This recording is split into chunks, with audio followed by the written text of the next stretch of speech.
thanks so much for staying with us. We have Jim Harris with us in this segment of the Dee Armstrong Show. He is from Headquarter Nissan to help you learn how to choose a car dealer. A car is something we have to have, Jim. Absolutely. So we're going to do this at some point in our life, or Right. many times in our lives.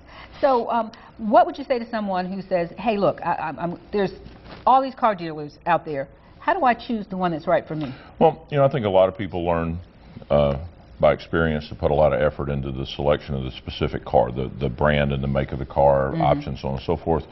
But you know, to take it a step further, a big part of the ownership experience and satisfaction is going to be the relationship you have with the dealer that you choose to do business with.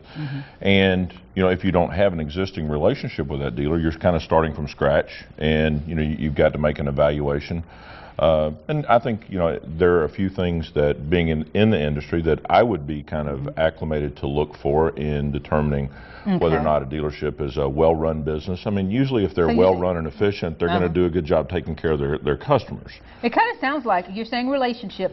It would be a good idea to just go and introduce myself and walk around and see what kind of environment there is? For example, I think the first thing you do is take a look at their website. And if their website has broken links and there are blank pages where there's information missing, that would kind of indicate that they don't pay a lot of attention to their website. And 85% of customers start their car researching on the web. So if you're not putting a good presence out there, that might indicate that that dealership's not a really good attention to detail business, for example, and they might not be as service-oriented as another dealership that does pay close attention to What should I expect from that website?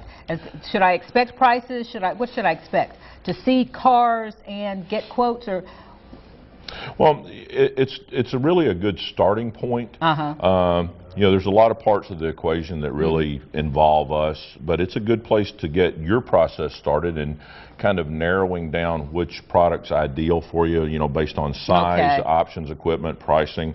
A good website's going to have like maybe some featured specials, like if there's a special incentive on a particular car, a good website will probably have a specials link and it'll tell you. And then, you know, if you're a pre-owned customer, probably also have a financing link to give you some information about maybe special finance rates and kind of how financing works. And, you know, a good website really should be a good resource tool. Yeah, Wes is standing there. Is there a difference in the way men look for cars and women look for cars? What do you think, Wes?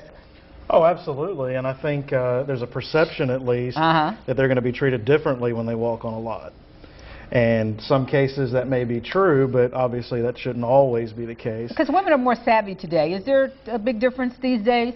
Well, you know, that kind of goes back to our initial topic, which is a well-run dealership. Well-run, Their people are going to be trained to deal with everyone individually, and certainly no one should be treated any differently, other than you, the customer, kind of dictate how the process goes, because different people have different hot buttons. So, you know, if you're interested in the performance, then it doesn't behoove our associates, for example, to be spending a lot of time talking to you about economy when your hot button might be something else. So, you know, a well-trained salesperson in a well-run dealership learns to listen more than they talk. Right, yeah. Now, how do I preserve my car after I've gotten that cool car from Headquarter Nissan? I want this thing to last, but it gets cold and that does damage. How do I protect my car? And we're not used to the cold weather we've been getting, to be honest, so it's not normal for us. We found it's best if you trade cars every 30 days. I'm trying to talk someone into that. All kidding aside, there's a couple of basic things you can do. Number one, prepare before it gets cold. Like, for example, most cars today have low tire pressure monitors that seem to be kind of aggravated by cold weather. So if the weather forecast says, you know, cold weather coming, bad weather coming, whatever, don't just go to Publix and stock up on milk, which everybody does. But check your tire pressure and make sure it's at the suggested pressure, so that when the weather dips, that you don't get that tire pressure light. And a lot of you can also use nitrogen to fill your tires instead of air, and that'll lessen the possibility of you losing air through seepage, so you have less chance of a low tire pressure light coming on. And one of the kind of an inside trick always turn your headlights on in cold weather for about 30 seconds before you start the car. Well, that way okay. you warm the battery up too, and it's harder to start a car with a cold battery. Thank you.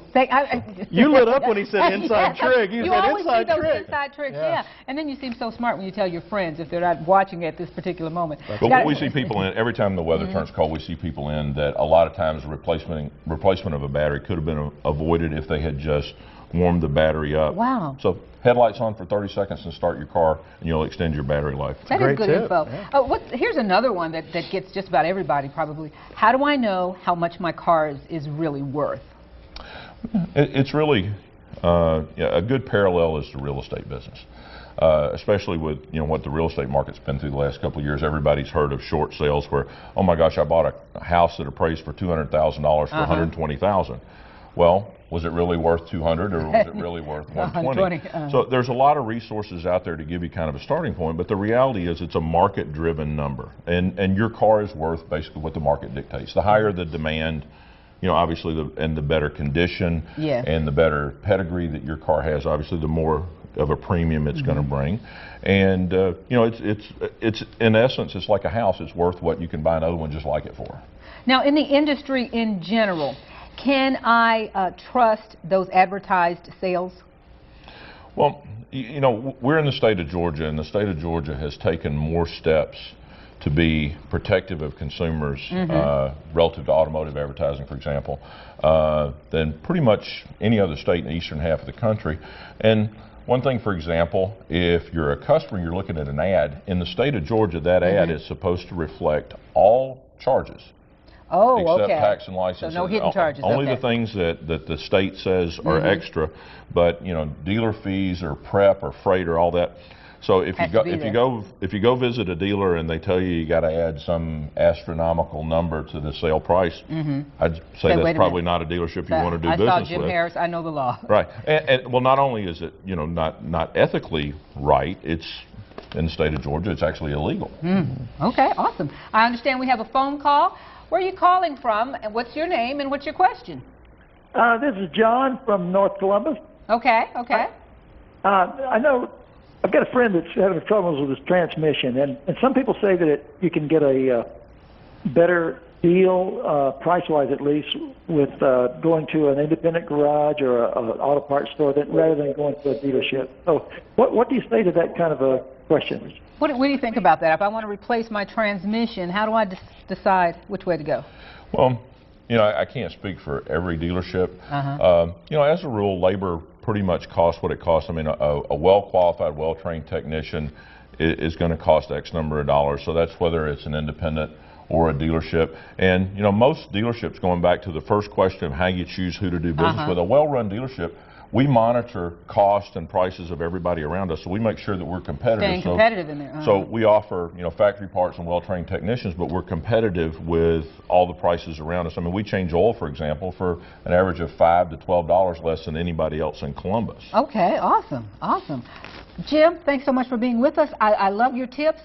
We got to write them down. We should not forget them, especially the one about turning that light. Well, thanks for having me. I like the one about saving money. Thanks for not overlapping me with the What Women Want segment. I'd rather stick with cars. It was a lot simpler. We'll get you after in the break, okay? Well, still to come, it's Fred Armisen and Kenan Thompson from Saturday Night Live, but Megan Mullally and Nick Offerman from NBC's Parks and Recreation, they're coming up next too, so stay with The Dee Armstrong Show. Yeah.